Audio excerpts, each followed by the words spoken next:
S, இப்போ நம்ம பார்க்க போகிறது எதுங்க? Income tax. இதுங்க இன்கம் டேக்ஸில் ஃபைலிங் ஆஃப் ரிட்டர்ன் நம்ம பார்க்க போகிறோம். ஃபைலிங் ஆஃப் ரிட்டர்ன் எதுக்குங்க?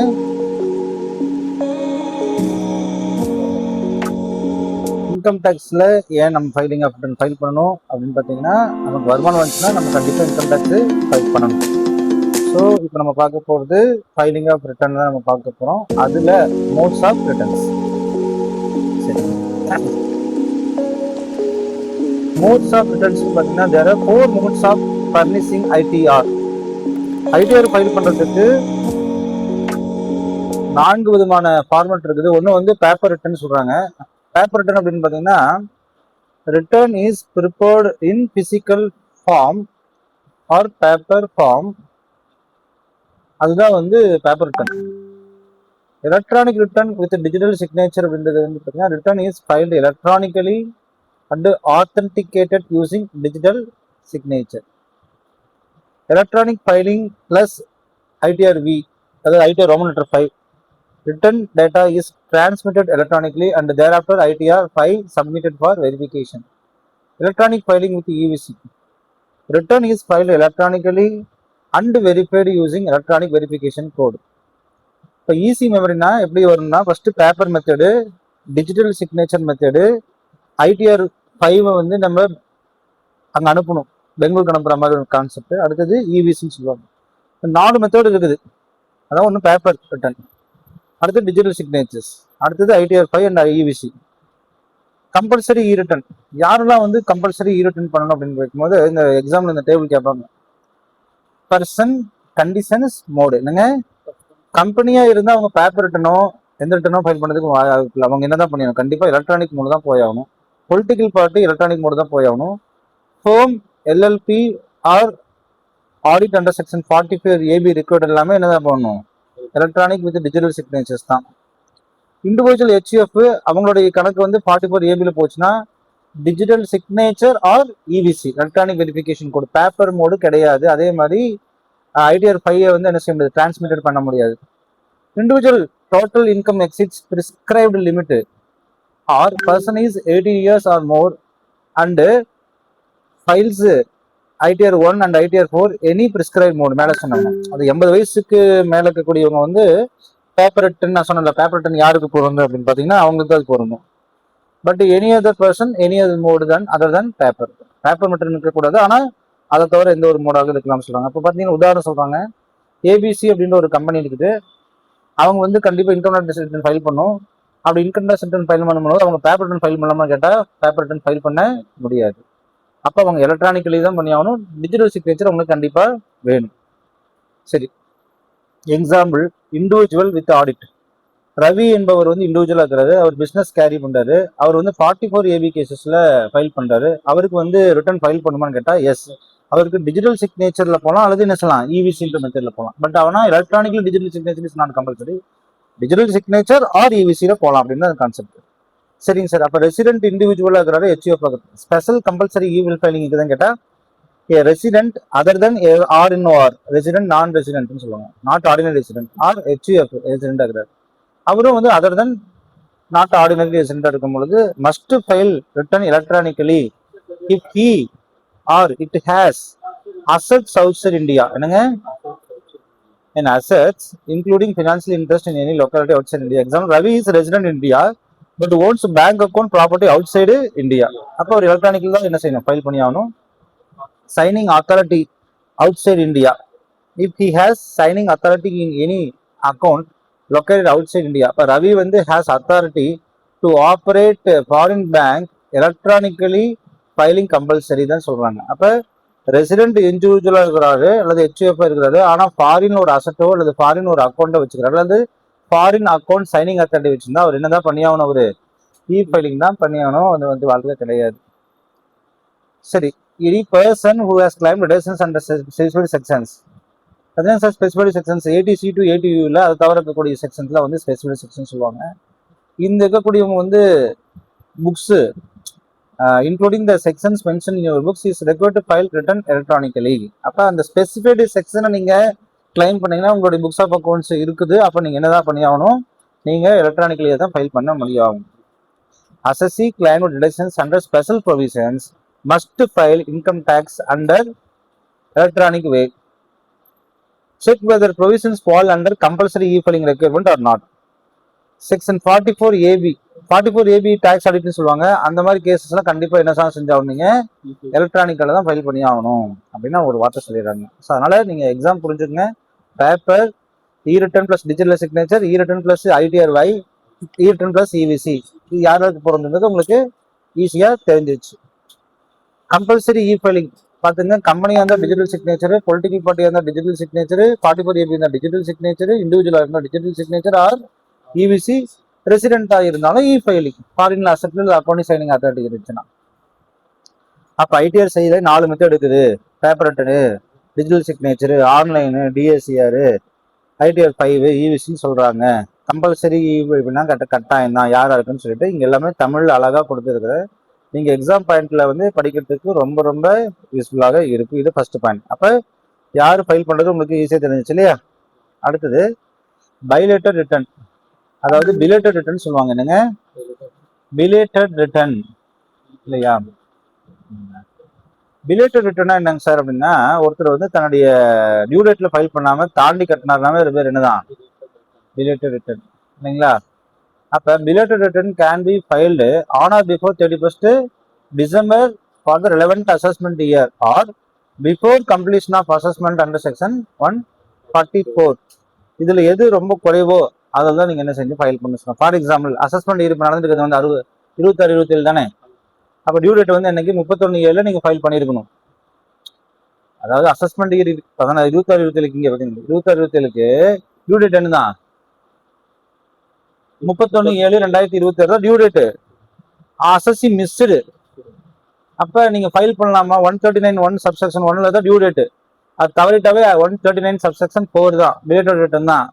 But belated return can generally be filed 31st 12 2026 இந்த வருஷம் கடைசிக்குள்ள நீங்க ஃபைல் பண்ணிடலாம் belated return, subject to assessment being completed earlier. Important பாருங்க, பிலேட்டட் ரிட்டர்ன் மே அட்ராக்ட் என்னென்ன ஃபைன்லாம் வரும்? 234F வரும், 234A இன்ட்ரெஸ்ட் வரும்.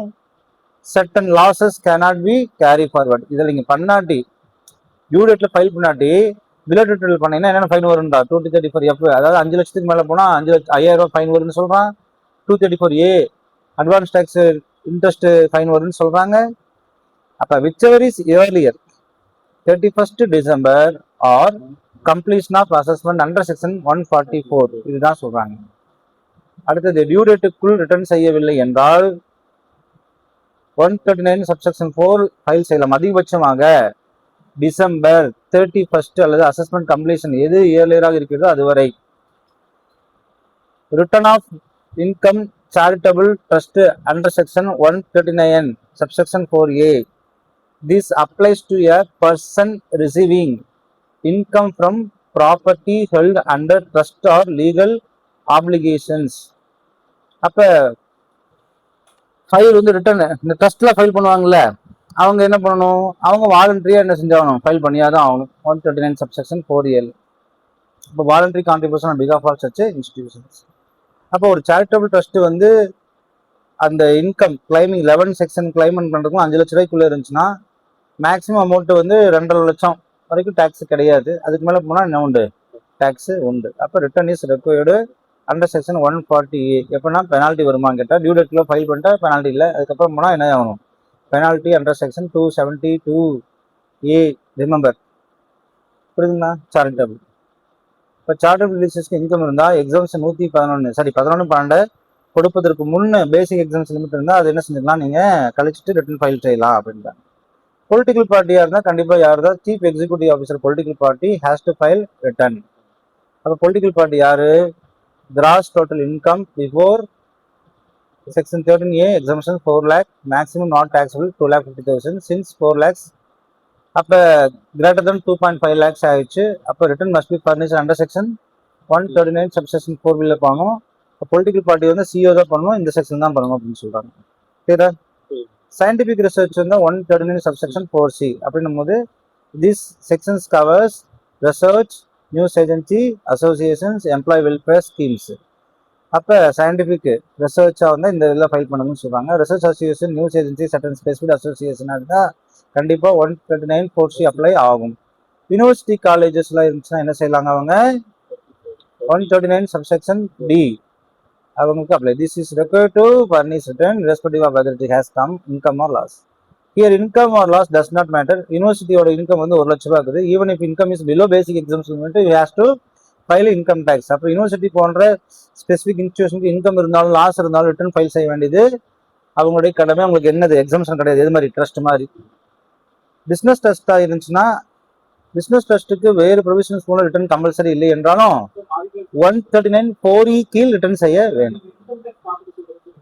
அப்போ பிஸ்னஸ் ட்ரஸ்ட் இன்வெஸ்ட்மெண்ட்டுக்கு வந்து 139 subsection 4F. அப்போ இன்வெஸ்ட்மெண்ட் ஃபண்டு வேறு செக்ஷன் கீழ் செய்ய வேண்டிய ரெக்யர்மெண்ட் இல்லை என்றால் ஃபைல் செய்ய வேண்டும். இப்போ இன்வெஸ்ட்மெண்ட் ஃபண்டுக்கு வந்து வேற ஏதாச்சும் ரெக்யர்மெண்ட்டுக்கு தான் பார்க்கணும். இல்லைன்னா என்ன செஞ்சாகணும் கண்டிப்பாக ரொம்ப ஃபைல் பண்ணணும்.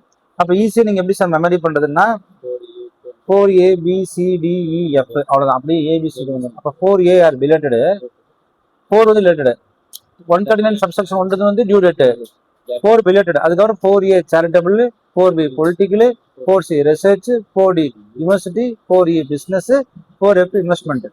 அப்போ ஈஸியாக நீங்கள் என்ன செஞ்சுக்கலாம் ABCDEF trust, political, research, university, business trust, investment நீங்கள் என்ன செஞ்சுக்கலாம் தெரிஞ்சுக்கலாம். சரி, அடுத்தது என்னங்க சார்னா ரிவைஸ் ரிட்டர்ன். சார் ரிவைஸ் ரிட்டர்னா என்ன அப்படின்னு பார்த்தீங்கன்னா ஒருத்தர் ஃபைல் பண்ணிடுறாரு. அதில் ஏதாவது ஒரு ஒமிஷன் அல்லது கலெக்ஷன் இருந்துச்சுன்னா என்னங்க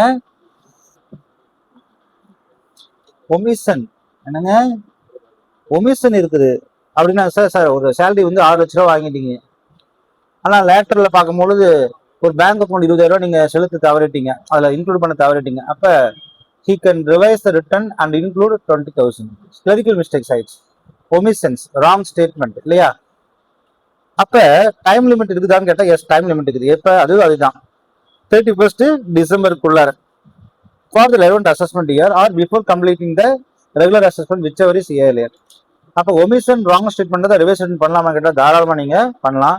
சரி, பிலேட்டடுக்கும் ரிவைஸருக்கு என்ன வித்தியாசம்? பிலேட்டட்னா டைம் தாண்டி பண்றீங்க, ரிவைஸ் வந்து டியூ டேட்லேயே பண்ணிட்டீங்க, ஆனால் தப்பா பண்ணிட்டீங்க அப்படின்றதுனால அந்த கான்செப்ட். அதான் வந்து 139 and 139 5. Sir 139 8A updated return என்னங்க சார்? அப்டேட்டட் ரிட்டர்னா என்னன்னா உங்களுக்கு ஆக்சுவலாக நடத்தலை, ஆனால் இப்போ நடத்த போறேன். அப்டேட் ரிட்டர்ன் என்னென்ன ரொம்ப முக்கியமானது. இதுதான் எக்ஸாமுக்கு அடிக்கடி வரும். இதெல்லாம் வந்து எக்ஸாமுக்கு வருதோ இல்லையோ நம்ம படிக்கிற விஷயம். அது என்னங்க 1 இங்க இருக்கு. I will tell you.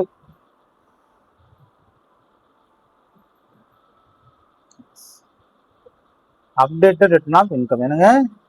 This is very very important for CA examinations. Okay, what is updated return? ஒரு ரிட்டர்ன்ல நீங்க ஃபைல் பண்ணிட்டீங்க, அசசி தப்பா பண்ணிட்டாரு சார். அப்ப அது 139 subsection 5 தான் சொன்னீங்க, ரிவைஸ் ரிட்டர்ன் தானே. அது சேம் ரிவைஸ் ரிட்டர்ன் தான் கிட்டத்தட்ட. பட் இதுக்கு ஒரு சின்ன ஐடியா சொல்றேன். அப்ப update return is return filed by assessee to correct add informations to pay additional tax even after filing original or revise return and time has expired. Sir original வந்து 139 subsection 1 31/7 file பண்ணணும் sir. Sir அது தப்பா பண்ணிட்டேன், revise return பண்ண sir. எப்போ பண்ணீங்க? 31st December பண்ணிட்டேன் sir. அப்ப ரிவைஸ் ரிட்டர்ன் பண்ணியாச்சு சார், அதுலயும் தப்பு என்னங்க.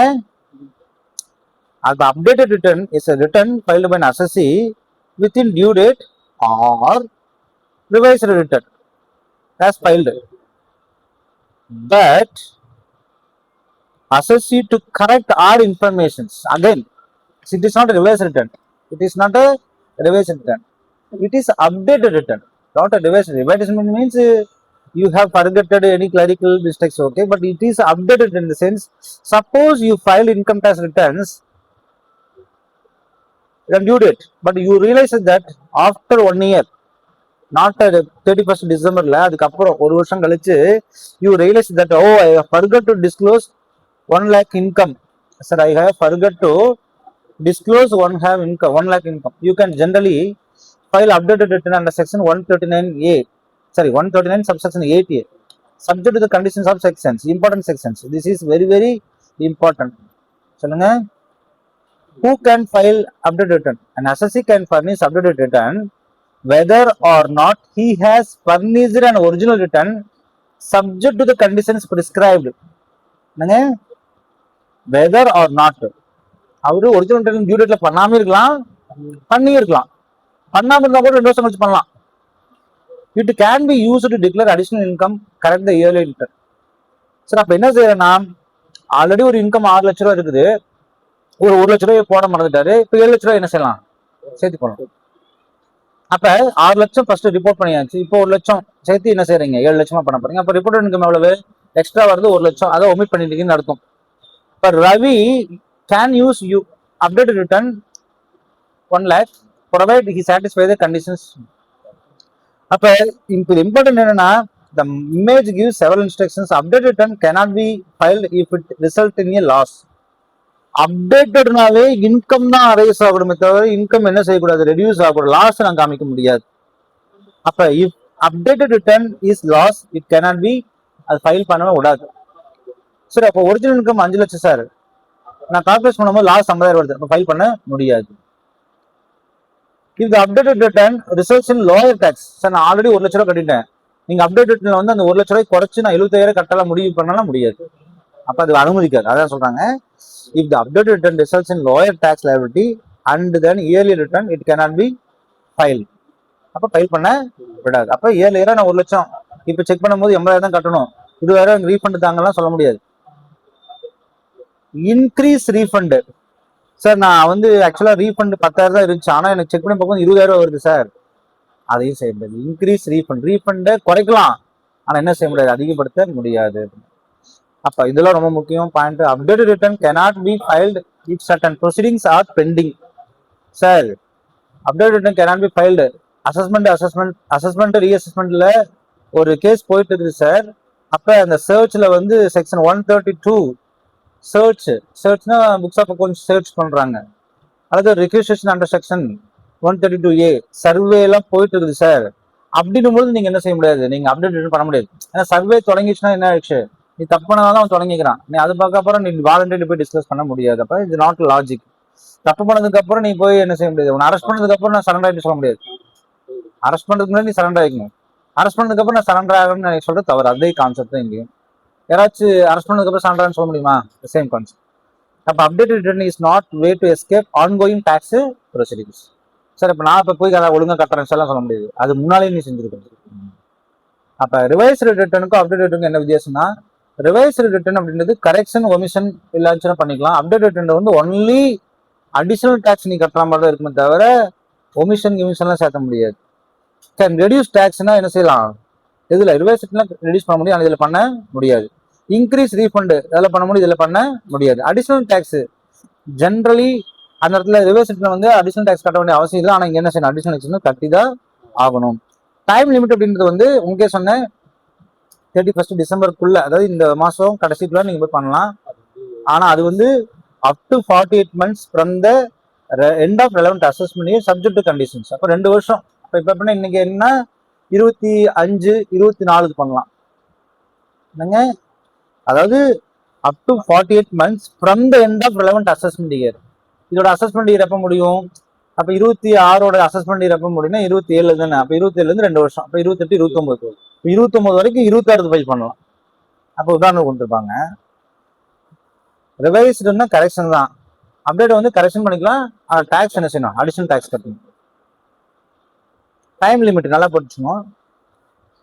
இந்த அப்டேட் வந்து can be furnished up to 48 months from the end of relevant assessment year subject to the conditions and additional tax சொல்லலாம். எப்படின்னு பாத்தீங்க, when the updated return is filed additional tax எவ்வளவுனா within 12 months from the end of assessment year. அதாவது assessment year முடிஞ்சு 1 வருஷத்துக்குள்ள நீ போயிட்டுனா எத்தனை percent கட்டிக்கலாம், 25% கட்டலாம். என்னப்பா, அப்ப 4 மாசம் தான், 48 மாசம் 4 வருஷத்துக்கு நம்ம போலாம். என்னங்க 4 வருஷத்துக்கு நீ என்ன செய்யலாம், அப்டேட் போலாம். ஆனா ஃபர்ஸ்ட் 12 மாசத்துக்கு 25, 12 மாசத்துக்கு மேல 24 மாசத்துக்குள்ள இருந்துச்சுன்னா 50, 24 to 36 60, 36 to 40 70. அப்ப 25, 50, 60, 70 எப்படி 12, 24, 36, 48 அந்த லாஜிக் வச்சுக்கோங்க, ரொம்ப ஈஸியா. இப்ப 12க்கு 25, 24க்கு 50, 36க்கு 60, 48க்கு புரியுங்களா இல்லையா? இப்ப சப்போஸ் அடிஷனல் டாக்ஸ் வந்து நீங்க 1 லட்ச ரூபா கட்டுறீங்க அப்படின்னா கேஸ் 1 ஃபைல்டு வித்தின் 12 months கேக்குறாங்க. ஆமா, அப்போ 1,00,000 ரூபா கட்டினீங்கன்னா அந்த 1,00,000 ரூபா அடிஷனல் இன்கமா சேர்த்தீங்கன்னா அதுக்கு எத்தனை பர்சன்டேஜ் டாக்ஸ்? 25,000 ரூபா நீங்க டாக்ஸ் கட்டினா தாராளமா செலுத்திக்கலாம். அதே ஆஃப்டர் 12 months இருந்துச்சுன்னா 50,000, 24 மாசத்துக்கு மேல போச்சுன்னா 60,000, 36 மாசத்துக்கு மேல போச்சுன்னா 70,000 ரூபாய். அப்ப therefore the later you file higher tax pay பண்ணு. லேட்டா கூட கட்டு, ஆனா என்ன செஞ்சிரு, சேர்த்தி கட்டு அப்படின்னு. அப்ப வந்து this is very percentage is applicable to the aggregate of tax plus surcharge plus is payable on the additional income. additional income நீங்க எவ்வளவு சேர்த்துறீங்களோ அதான். so don't simply taken 25% of additional income. நல்லா புரிஞ்சுக்கணும். எல்லாரும் தப்பு நல்லா புரிஞ்சுக்கங்க. நீங்க இங்க இந்த இடத்துல எல்லாம் மிஸ்டேக் பண்ணுவாங்க. அடிஷனல் டாக்ஸ் அப்படின்றது வந்து 1,00,000 ரூபாய் அடிஷனல் இன்கம், அதுல 70% இல்லையா? அப்ப the percentage is applied to the aggregate of tax plus surcharge plus cess payable on the additional income. அப்ப after considering the relevant adjustments mentioned in the provision, so don't simply take 25% of additional income எடுக்காதீங்க. instead first calculate additional tax payable and then applicable percentage. இப்ப நான் சொல்றேன், simple complete example நான் சொல்றேன் பாருங்க. Suppose ஒரு அசசி வந்து ஒரிஜினல் டிக்ளேர் பண்றாரு, எவ்வளவு டோட்டல் இன்கம் 8,00,000 ரூபா. அவர் கடைசியா யோசிக்கிறாரு, இல்ல நம்ம 2,00,000 மிஸ் பண்ணிட்டோம், அப்ப நம்ம என்ன செய்யணும், இப்ப 2,00,000 ரூபா அடிஷனல் காட்ட போறோம். அடிஷனல் இன்கம் எவ்வளவு, 2 lakh. அப்ப அடிஷனல் இன்கம் வந்து 2 lakh. After calculation additional tax payable 25%. Sorry, additional tax payable எவ்வளவுங்க, 40 lakh சொல்றாங்க. எதுக்கு? இந்த 2 lakh அடிஷனல் இன்கமுக்கு வந்து 40,000 நம்ம கட்டணும். அப்ப he files updated return within 12 monthsனா அந்த அடிஷனல் டாக்ஸ் பேயபிளுக்கு தான் 25% தவிர அடிஷனல் இன்கம்க்கு கிடையாது. நம்ம எல்லாம் இன்கம் மேல போட்டு அது டாக்ஸ் சொல்லக்கூடாது. அப்ப therefore additional amount payable includes 40,000 tax payable. அதுக்கு தான் என்ன செய்யணும், 10,000 ரூபாய் அடிஷனல். அப்ப apart from other applicable interest amounts as prescribed. அப்ப updated return important conditionsனா ரிட்டர்ன் லாஸ் பண்ண முடியாது, டாக்ஸ் ரெடியூஸ் பண்ண முடியாது, ரீஃபண்ட் இன்க்ரீஸ் பண்ண முடியாது, பி ஃபைல்ட் இன் ஸ்பெசிஃபைடு ரிசர்ச் ரெக்வசிஷன் சர்வேல இருந்து பண்ண முடியாது, அதே மாதிரி ஸ்பெசிபிக் அசஸ்மெண்ட் ரீஅசஸ்மெண்ட் பண்ண முடியாது, voluntary disclose additional income and pay resulting additional tax. நீயா வாலண்டரியா கட்டு, நீயா வாலண்டரியா பே பண்ணு அப்படின்னு அவங்க சொல்றாங்க. இதுதான் அந்த விஷயம். அடுத்தது verification of, next page, verification of return. என்னங்க, 140 செக்ஷன் இல்லையா சார்? அப்ப இதை வந்து யார் வெரிஃபை பண்ணுவா அப்படின்னு கேட்குறாங்க. இப்போ return must be verified in the prescribed form. ஒரு individual, karta, managing partner, principal officers, authorised persons, இவங்களாம் தான் ஒவ்வொரு கேஸ்க்கு வருவாங்க. அப்போ நான் ஒவ்வொன்றா உங்களுக்கு என்ன செய்கிறேன் சொல்கிறேன், நல்லா கவனிச்சுக்கங்க. அப்போ உங்களுக்கு எல்லாத்துக்கும் தெரிஞ்சு அப்டேட் ரிட்டர்னா என்ன, பிலேட்டட் ரிட்டர்னா என்ன, ரிவைஸ்டு ரிட்டர்னா என்னன்னு தெரிஞ்சிருச்சு.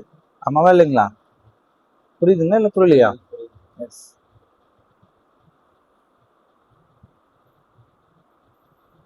நெக்ஸ்ட்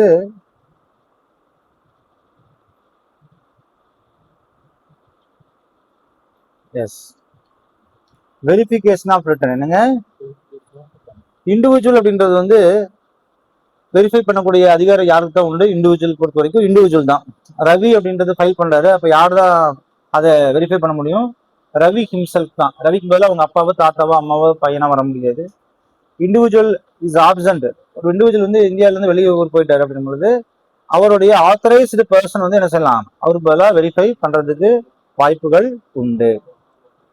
இண்டிவிஜுவல் இஸ் மென்டலி இன்கெப்பாசிட்டடா இருந்துச்சுன்னா அவருடைய கைடன்ஸ், ஒரு பையன் வந்து மென்டல் ரீசார்ஜரா இருக்கிறாப்புல, அவங்க அப்பாவோ அல்லது அவங்களோட ஆத்தரைஸ்டு பர்சன் அப்படியும் என்ன செய்யலாம், வெரிஃபை பண்ணலாம். இஸ் கார்டியன் கூட வெரிஃபை பண்ணலாம்னு சொல்றாங்க. மணி எதிர் கேசஸ் வந்து it is not possible for individual to verify the reason. அப்போ ஒரு இண்டிவிஜுவலா இருந்தா இண்டிவிஜுவல் ஹிம்செல்ஃப், அவர் ஆப்சென்டா இருந்தா ஆத்தரைஸ்டு பர்சன், மென்டலி இன்கெப்பாசிட்டடா இருந்துச்சுன்னா கார்டியன், மணி பர்சனா இருந்துச்சுன்னா ஆத்தரைஸ்டு பர்சன் தான் சொல்ல முடியும் அப்படின்றாங்க. ஆனா ஹெச்யூஎஃப் இருந்தா யார் பண்ணலாம்னு பார்த்தா கர்த்தா தான் வெரிஃபை பண்ண முடியும். என்னங்க, ஸோ கர்த்தா அப்சென்ட் ஆயிடுச்சுன்னா any adult family from the member. சரிங்க சார். ஃபேமுக்கு யாருங்க சார்? ஃபேமை பொறுத்த வரைக்கும் managing partner. If managing partner cannot verify if there is no managing partner, adult partner any one. கம்பெனியா இருந்தா கண்டிப்பா மேனேஜிங் டைரக்டர் தான். இப்ப மேனேஜிங் டைரக்டர் இல்லை அப்படின்ற ஒரு சுச்சுவேஷன்ல எனி அதர் டைரக்டர். அடுத்தது நான் ரெசிடென்ட். என்னங்க, ஒரு நான் ரெசிடென்ட் கம்பெனியா இருந்துச்சுன்னா person holding valid power of attorney can verify. Copy of power of attorney கண்டிப்பா அட்டாச் பண்ணும். அப்புறம் foreign company has to file income tax return if authorised person holding POA, that is power of attorney. So XYZ வந்து being wound up ஆகுது. இந்த உண்டப்பாச்சுன்னா யார் தான் போகணும் கையெழுத்து? லிக்விடேட்டர் தான் என்ன செய்யணும்? லிக்விடேட்டர் யாருங்க? லிக்விடேட்டர் யாருன்னா நிறுவனத்தை கலைப்பவர். மேனேஜ்மெண்ட் வந்து சென்ட்ரல் கவர்மெண்டோ ஸ்டேட் கவர்மெண்ட் இருந்துச்சுன்னா பிரின்சிபல் ஆஃபீஸர் தான் என்ன செய்யணும்? கையெழுத்து போடணும். அப்போ ஈஸியாக சொன்ன போனால் நார்மலாக இருந்துச்சுன்னா MD, நோ MD அந்த டைரக்டர், அல்லது கார்பரேட் இன்சால்வன்சி ரெசல்யூஷன் ப்ரொவிஷன்ஸ் போட்டாங்கன்னா இன்சால்வன்சி ப்ரொஃபஷனல் அது லிக்விடேட்டர்னு சொல்லுவாங்க. நான் ரெசிடென்ட் இருந்தா power of attorney holder, winding up இருந்தா லிக்விடேட்டர், கவர்மெண்ட் டேக் ஓவர் இருந்தா பிரின்சிபல் ஆஃபீஸர்ஸ். சார் இப்போ லோக்கல் அத்தாரிட்டி முனிசிபாலிட்டியில் இருந்துச்சுன்னா யாருங்க சார்னா அங்கேயும் பிரின்சிபல் ஆஃபீஸ்னு ஒருத்தர் இருப்பாரு. பொலிட்டிக்கல் பார்ட்டினா யாருங்க சார்? CEO இருப்பாரு. Association of person any other பர்சனாக இருந்தால் பிரின்சிபல் ஆஃபீஸர்ஸ். மற்றபடி எனி அதர் பர்சனாக இருந்தால் any other persons competent to act as a பிகாஃப் ஆஃப் வெரிஃபை. அப்போ individual option authorised person, individual mentally இன்கார்பரேட்னா கார்டியனு, இண்டிவிஜுவலுக்கு வந்து other person authorise persons. HF இருந்தா கர்த்தா இல்லைன்னா அவங்களோட அடல்ட் மெம்பர். ஃபேமா இருந்தால் மேனேஜிங் டைரக்டர், அவர் இல்லாட்டினா எனி அடல்ட் மெம்பர். கம்பெனியா இருந்தால் டைரக்டர், அவர் இல்லாட்டினா சாதாரண டைரக்டர். கம்பெனி இன்சால்வன்சி ப்ரொஃபஷனல் இருந்தால் கண்டிப்பா இன்சூரன்ஸ் ப்ரொஃபஷனலிஸ்ட். நான் ரெசிடென்ட் தான் power of attorney holder. Company இருந்தால் winding up liquidator. Company government take over பண்ணிச்சுனா பிரின்சிபல் ஆஃபீஸர். லோக்கல் அத்தாரிட்டி அந்த பிரின்சிபல் ஆஃபீஸர். பொலிட்டிக்கல் பார்ட்டி இருந்தால் சீஃப் எக்ஸிகூட்டிவ் ஆஃபீஸ். அசோசியேஷன் அந்த principal officers. Any other person அந்த competent person அப்படின்றத அவன் அழகா தெளிவா கொடுத்துருக்கிறான். இது தமிழ்ல உங்களுக்கு அழகா கொடுத்துருக்குறாங்க. நீங்க உட்காந்து படிச்சீங்கன்னாவே கிட்டத்தட்ட ஈஸியா என்ன செய்யலாம்? மார்க்கு ஸ்கோர் பண்ணலாம். நெக்ஸ்ட்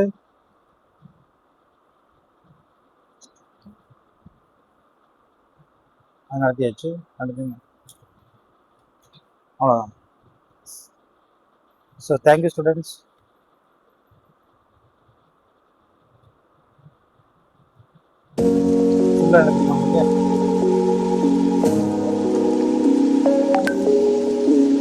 சொல்லுங்க.